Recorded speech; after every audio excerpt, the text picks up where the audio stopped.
umaga, sir. Magandang umaga din, Maki. Anong plano natin ngayon? Sir, may kailangan po kayong puntahan na programa sa Bacoor.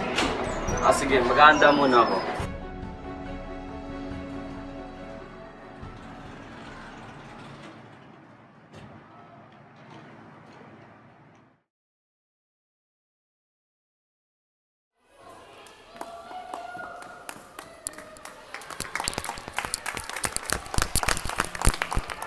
Gusto ko lamang simulan ang talumpating ito sa pagsasalamat sa lahat ng tumulong sa akin para maabot ko ang posisyon ito.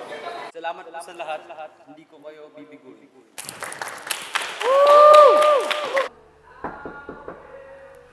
Mr. De Jesus, meron pong gusto kong usap sa'yo. Ganun ba? Nasaan sila niyan? Dito po, sir.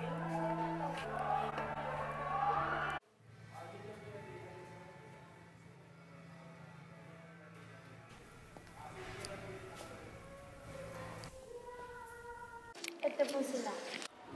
Magandang araw po, Mayor. Magandang araw din Ito po si Andrea Bisunia, JM Bisunia, at pamilya ko po. Gusto lang po namin humingi ng tulong sa inyo, Miss. May nang-hold up po kasi sa tatay ko. In-account po siya ng 10,000 pesos. Hala, nahuli ba nilang hold upper? Nakatakas ang hold-upper.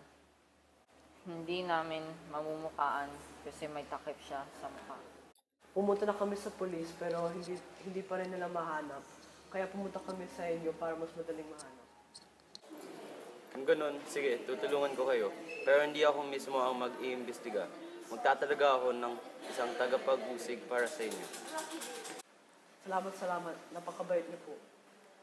Walang problema yan. Tungkulin ko ito. Ay, Victor, sige. Alis muna ako. May kailangan akong puntahin. Ay, salamat po, Mayor De Jesus.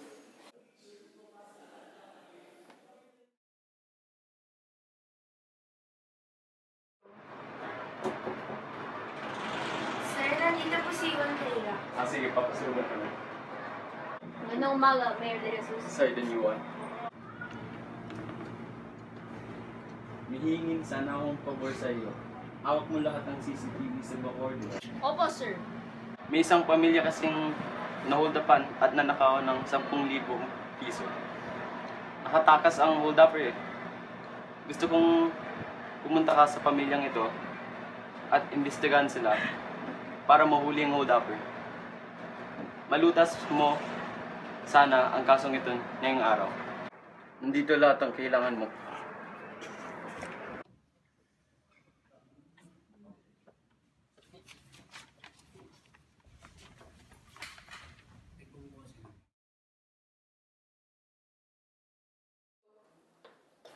Ako po si Juan Belila, ang pinadalang taga-investigador ni Mayor De Jesus. Ay, sige, maupo ka muna. Mr. Bisunya, saan po kayo na-hold up?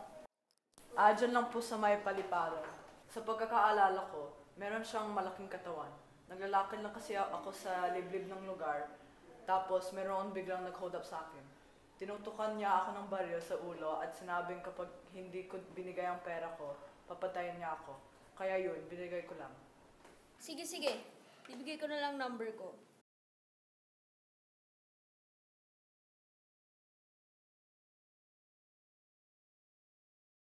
Kung nahanap ko ang hold-upper, tatawagan ko na lang kayo. Maraming salamat, Juan. Maraming salamat. Walang problema. Sige, mauna lang. At magandang araw.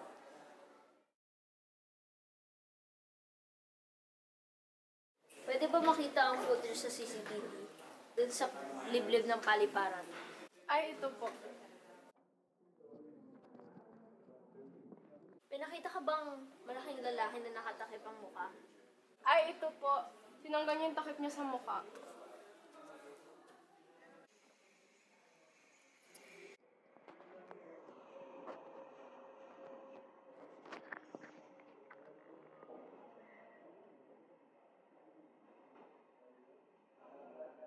Ito rin po. Talaga? Ipadala mo sa akin ang mga litrato ng mga lalaki. Opo, sir.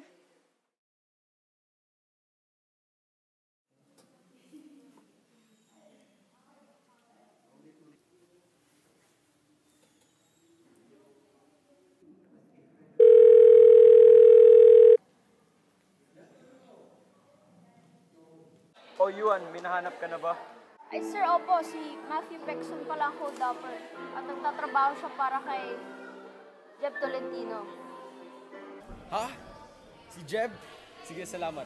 Pupunta tayo mamaya sa opisina ni Jeb para arestuin siya at si Matthew. Sige po sir. Mabuti. Sige, kita na lang tayo mamaya.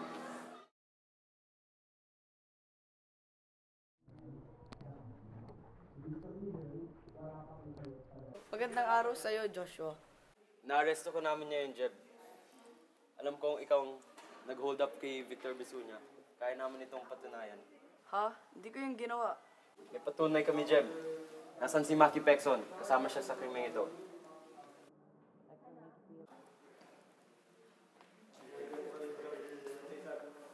Sir, ito po si Pexon. Salamat, Nicole. Sige, dalhin niyo na lang sila sa hukuman. Ha? Joshua naman, please, ginawa ko lang naman yun dahil sa galit at inggit sa'yo. Kala ko kasi kapag mayroong nagawang krimen sa unang araw mo bilang alkalde, masisira ang reputasyon mo. Pinagsisihan ko ang ginawa ko. Inggit ilang naman ako sa'yo kasi nanalo ka ng pagka-alkalde ng Cavite.